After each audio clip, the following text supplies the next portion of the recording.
So, hi folks, welcome back to another episode.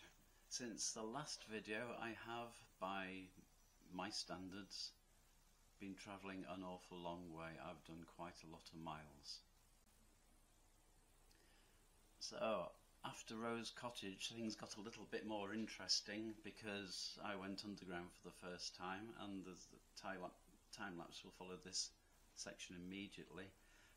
We went through the Gano Tunnel, which is only about 400 yards long, and it felt like we were in there for a good half hour, but when I look back at the real-time video, we were actually only underground for 12 minutes. Fortunately, on the time-lapse, what you can't see readily is that the Bateau, which is the boat in front of me, suddenly stops, primarily because they'd hit the underside of the tunnel roof, and likewise you don't see me suddenly stopped when I hit the underside of the tunnel roof. Apart from damage to both our Pride, there was some paintwork damage to both boats, and unfortunately the Bateau had a bit of a canopy ripping experience. And following on from that, there's another clip, and I'm sorry my video editing is non-existent. As we've come out of the Gano Tunnel and progressed a little bit further along the canal, you'll see that we actually sailed straight over the top of the M65 motorway, which did absolutely no good for my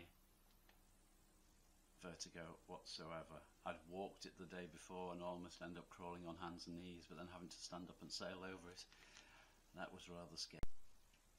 So, having survived Gano and the vertigo of the M65, we both sailed on and we moored up at a place called, I've forgotten the name of the place, Finsley Gate, Wharfe. In the photographs that follow this, you'll see a picture of a wharf building, or a couple of pictures of a wharf building, and that's at the foot of what was called the Weaver's Triangle in Burnley.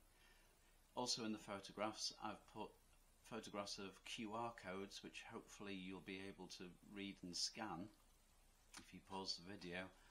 That tells you a lot more history of the Bolton area and weaving, because basically what was happening with the canal was raw cotton was coming in primarily from the Americas. It was brought up to Lancashire on the canal and into Yorkshire. It was processed into cotton fibre and then sold back to America. And at one point in time, at that wharf that you see in the photograph, there were over 90,000 powered looms. So I'm going to leave you till next time now, so there's more videos, more little bits of photographs put to music, and at the end I've put the time-lapse of the trip up to Rose Cottage, in case anybody hangs on that long. Please, if you like watching what I'm doing, if you like what I'm trying to show you and what I'm telling you, please like the page, please subscribe to it, and if you feel up to it, please share it with your friends on social media. Many thanks, and I look forward to seeing you again. Take care.